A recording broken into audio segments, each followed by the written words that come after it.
Hey, what's up? It's Jim, and today I'm going to talk about The Mitchells vs. the Machines. The idea of a family road trip comedy is not the most groundbreaking thing in the fucking world. It's something we've seen a lot of times, and I think they play on HBO Family sometimes, and I go, whatever. Wasn't one of the Diary Wimpy Kid movies that or something? I don't know. They're not certainly a very impressive cinematic genre or topic, unless it's like First National Lampoon's Vacation or something. They're usually, road trip movies are fairly kind of looked down upon, and rightfully so. They're not honestly that interesting most of the time. But the way to look at Mitchells vs. the Machines is not to go like, okay, whatever, a family comedy, they're on a road trip, okay, I get it. It's to realize the execution. And the execution of this movie is like, holy shit, it's animated. Like, and I don't mean that like just holy shit because it's animated. I mean that more because the animation in this is like, holy shit, there's animation going on all the time. They've got multiple different designs, multiple different kinds of animation. Animation pops and is alive and surprises you and has hidden gags I probably won't get if I watch it a fifth time or something.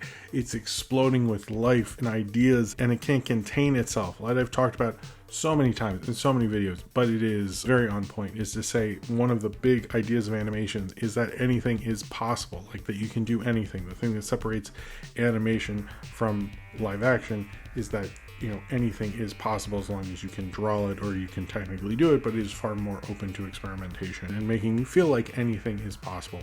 And that's a style that Lord & Miller started with Spider-Man Into the Spider-Verse and brought over to this and continue, and goddamn, I really love it. And it makes this whole idea come so much more alive because, to be honest, I didn't even like going on road trips when I was a kid. So like, that's just not something that appeals to me. But I also think it was, if it were one of those movies, it'd be actually one of the really great ones. It's able to understand what works about those movies, the heart at those films, a good kind of family comedy kind of thing, particularly the father and the daughter. So of course I really like this movie, but being a dad, I thought this captured a lot of stuff very well. But I also think what they're able to do is like play off of like how families have like super kind of weird, kind of funky kind of humor that maybe only they get, but has so much love and fun within it. And I think The Mitchells vs. the Machines got that actually incredibly well. Now this is about a family, since I haven't told the plot, this is about a family who, the daughter Katie is supposed to go to film school soon, and she's just going to be dropped off at the airport and fly over and all that stuff. And through a kind of argument, he accidentally breaks her laptop, and he decides to help their bond together before she goes away. So he decides to do a road trip, missing her orientation week, which is actually sort of an important week, but you know, whatever. He decides to go on a family road trip to make them bond together before, you know, the family unit is broken up because of college and everything changes. And that's honestly normally true, actually. But they decide to go on this road trip, but while they're on this road trip, the robot apocalypse happens. They end up being the last family, or really the last people, to not be kidnapped in this robot apocalypse, hoping to save the world from this robot uprising. You know, it's funny, I've seen so many of those like Mom and Dad Save the World and films like that, and I never really liked them when I was older. I liked them when I was a kid. But this is one that had, first off, a very good heart to it, especially with the dad and the daughter, one who's very technically advanced, making films, is very reliant on technology, and her father, who is kind of a Luddite, kind of like he wanted to live in the woods, that was his great dream and so forth. They're very much exact opposites from one another, and like, or like he like really wants everyone to have a really good screwdriver, which I will say that's definitely something you should have in general. Maybe it's the dad in me, but like a good Phillips head and a good flathead, you should all have that in your apartment. Like seriously, go out and please do that. You'll need it, trust me. He does make sure they all have screwdrivers, and very prepared, very dad way. Much like Spider-Verse, I almost felt like I was overwhelmed. In fact, in a lot of Lord & Miller stuff like this, or like a movie, I do feel like, even in repeat times, I feel like I'm overwhelmed if I'm really getting everything, because there's so much going on with it, which works great for animated films that are kind of more targeted towards kids, because kids watch things like 20-30 times, so it actually, like, especially if they really like it, so it makes these films like highly rewatchable, which is great. So many things, like I don't think I'll ever keep up with all the things, and this has like both it I like that the animation had this like exuberant energy and made the film have so much life to it, but there was like a character reason for it. It was all through Katie's perspective. It wasn't just to just have it. Even in Spider-Verse, like, it's interdimensional, so let's really show it with this crazy kind of animation. Let's have most of it be through like kind of almost made like one of Katie's movies, so that's why the story is told this way. It's not just sort of random, it's actually very purposeful, which makes their kind of style that feels very random and haphazard into, when you really see the whole picture, you see how well constructed it really is, which makes it an even more of a crazy hat trick. This was directed by Mike Renata. It was also co-written by Jeff Rowe. They worked on Gravity Falls. Alex Hirsch was a creative consultant, so that means I guess he looked at the script once. I don't know, but it has a Gravity Falls style, it has a Lord and Miller sense to it, although they weren't credited with writing it, but they did produce it. But you can kind of see their fingerprints a bit in it. I don't know if it's just because their humor is very much like what modern animation humor kind of is, so maybe we're giving them far too much credit than they really deserve. But I will say they're still producers who can make a damn fine animated feature, so who am I to complain?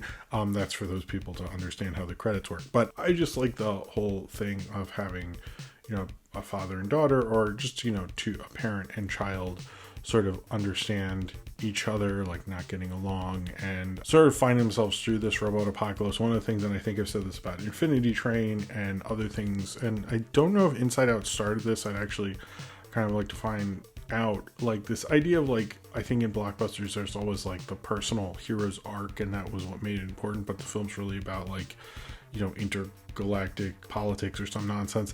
And in Mitchell's vs. the Machines, it's like the robot apocalypse is like something like they clearly like had to write out, but they're far more, it's mainly about the family, and it's sort of just like a metaphor for everything that's going on. They basically like take a blockbuster and make it almost an independent film. I don't know if that's the influence of, I guess, other Pixar movies or Inside Out or something, like taking what's essentially kind of an indie movie and making it into an explosively colorful animated film. But I have to say, I really like that whole idea, and I think this shows it very well as well. And the animation is just so beautiful with all the 2D over the 3D. It kind of like semi, Katie's designs sometimes remind me of Mordecai, oddly, in regular show. I'm not sure why, but I kept thinking that, maybe because they're both art school people or something, I don't know. Particularly when she was like doing that showing off how weird she was sequence sort of remind me of him. I also like that these films use the kind of like neon light thing that, any Twitch streamer or any stupid movie review YouTube channel in the world has these dumb neon lights in the background, so I guess it's like very of the time, but they utilize it, I think, very well. It also reminded me, I think, while watching it, like even having like different villains and different designs and all that stuff, like this just makes it why I just love animation like this. Is it just like, I like feeling surprised, I like something that visually is just like is a feast to the eyes, but I also like something that understands how it's going to work and work within its own sort of limitations, because there's certain plot points that aren't actually explained very well, but they're not certain things you would like fully need explained. I mean, I think some people could find that to be a weakness. I don't know. I'm not sure like where this is with Sony Animation. It does feel sort of maybe like the Bugs Life to Spider-Verse's Toy Story, but I like Bugs Life, so I don't know if that's a criticism really. It doesn't feel as necessarily like groundbreaking, but I think that's an unfair comparison to compare, one of the greatest films of the past couple of years to this, and it's certainly unfair. Yeah, it's completely unfair, but it is a magnificent animated film, and probably one of the first very great 2021 movies I've seen. That definitely counts for 2021. I guess I should say that too. And I just like the story of showing like, how different family members can get along, can share something together, can understand each other's talents, and also the idea of that, this father had to, I think sacrifice quite a bit to make everything work for his child, and how he has to kind of like come around to that, while also kind of the love of parents in this is very sort of honest in a way, because it's like I don't think he's thinking about like keeping the house together doing this, and he didn't, I think, have time to really understand her. He's just trying to make sure she does the best, and I like those kind of family stories. I think sometimes we get too much of like these various extremes, and we don't get to tell kind of the normal everyday kind of thing, which I think made this film even more special in a way.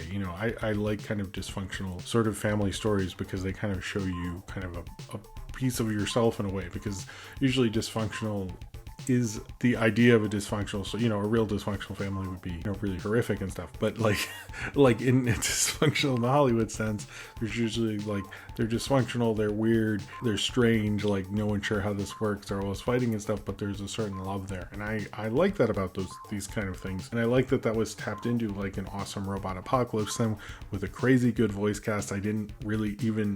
I thought it was like Nick Offerman or something. I was so surprised by Danny McBride. It's not his type of normal delivery. Abby Jacobson is usually great. I know she's in Disenchanted, as well as Eric Andre and Maya Rudolph. I did like Maya Rudolph, although like saying she's good in an animated film. Apparently this is the third film her and Danny McBride were in after the two Angry Birds movies. Olivia Colman, Fred Armisen, Beck Bennett, Conan O'Brien, Blake Griffin, I'm not sure who that is, and Chrissy Teigen and John Legend as influencer family. I thought that was like pretty pitch perfect, by the way, casting wise. I think it's a film that understands what you need from like kind of a family kind of road trip movie, but it's not solely that. It's also trying to, do this robot apocalypse thing about like how all our devices are evil and we should put them down and appreciate life and stuff. But even though we're watching this on Netflix, and there are probably people watching this on their phones while hearing about how you should look up from your phone once in a while, which might be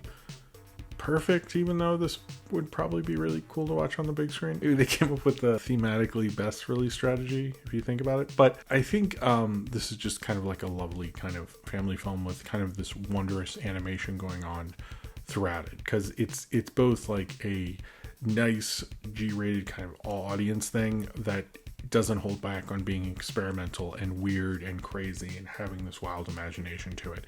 And in some ways that might make this film more radical, because how often do you see films like this that make you want to talk about how wonderful the animation is and how interesting the filmmaking is and how they did this choice and maybe they should have done that. Like most of the time it comes in with one ear, leaves the other, and then you're just sitting there and you're like, okay, what's on next? Like this is one that insanely like demands to be memorable, and one that fights to make this kind of a film interesting, and does so believing in it all at the same time, and showing you maybe it's not the idea that doing a family road trip movie is bad, maybe it was the execution all along, and really maybe the execution is the key that makes this film so amazing. So if you have seen The Mitchells vs. the Machines and you would like to talk about it, then comment below in the comments and subscribe if you would like to.